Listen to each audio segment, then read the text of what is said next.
Sir, I'm calling because of some statements you've been making this past week about the religion of Islam. And, It's a cult. It's not even a religion. Sir, I have to say I don't even know why you're making such statements. The thing is... Hey, Will, get real. You know damned well why I'm making such statements. Watch the news, Will. Read newspapers, Will. Look at what Muslims are doing around the world, Will. Look at school children shot in the back, Will. Bombs thrown into nurseries in Israel, Will. And then don't get on the air and tell me, I don't even know why you're making these statements about Islam.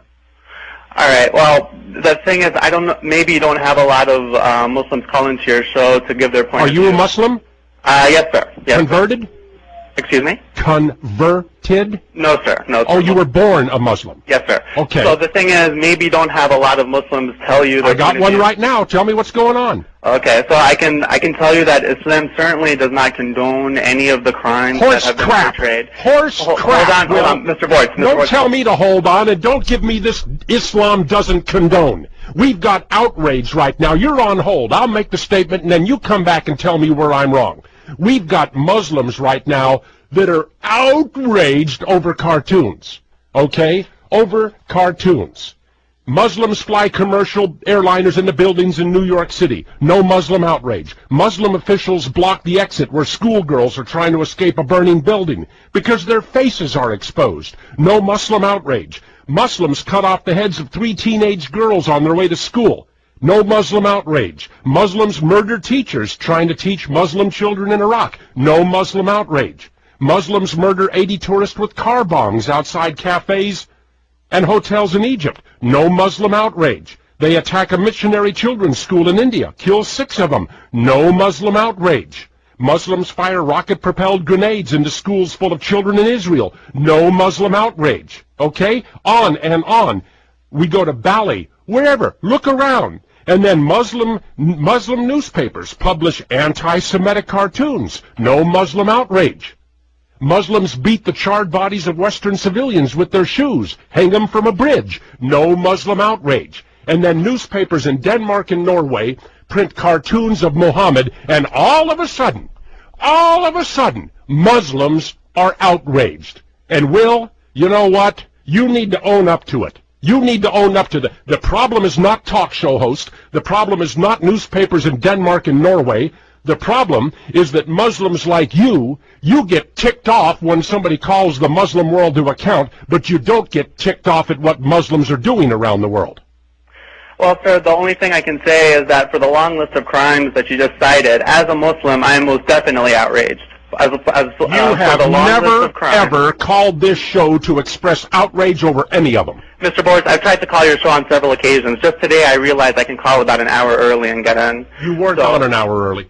Oh, well, in my location it seems to be. But I've tried to call in on multiple occasions. Just today I was able to get in, and I can tell you on the air, as a Muslim, I am very outraged. I am very disgusted about the long list of crimes that you just cited. You got on the air today, and instead of expressing outrage over the long list of crimes committed in the name of your religion, you launched right into an attack on me for what I've said about Islam.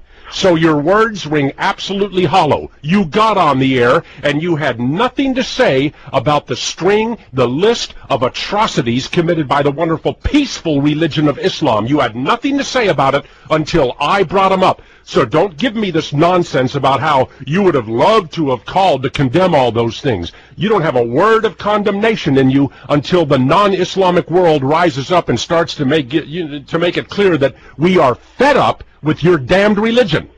We've had it up to here.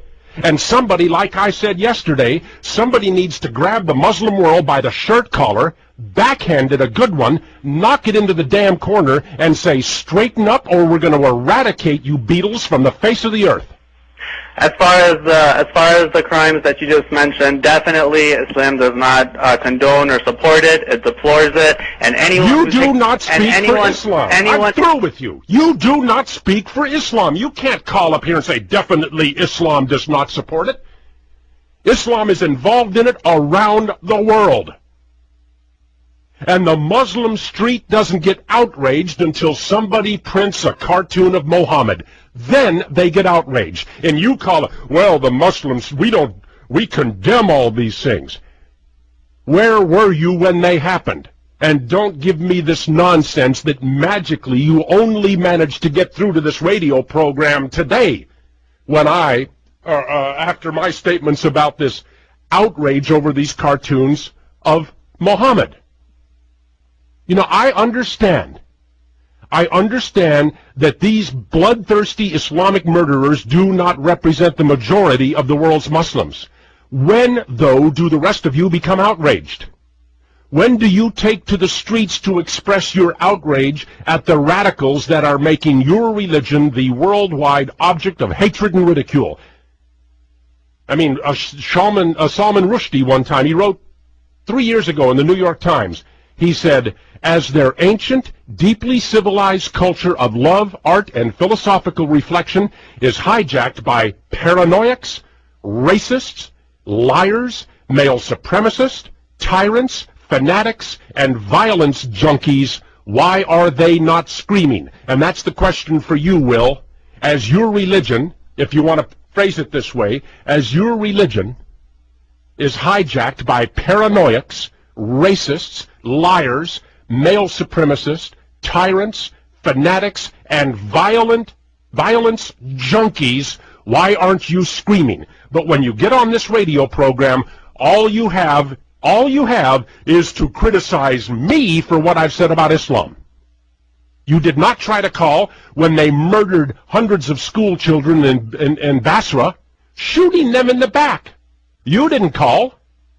You didn't call to express as a Muslim your outrage that what had happened over there. Bally anywhere. You wait for somebody to criticize your religion, some infidel, some non-believer like me, some Christian, some Jew. When they criticize your religion, all of a sudden it's outrage time. But not until then. You just sit back and accept it while your religion goes on a bloody, violent, worldwide rampage. And the rest of the world better wake up to what's going on here. If you want a peaceful religion of love and reflection and philosophy, do it. If you want a violent religion, we're more than ready to stand up to you and trade blows.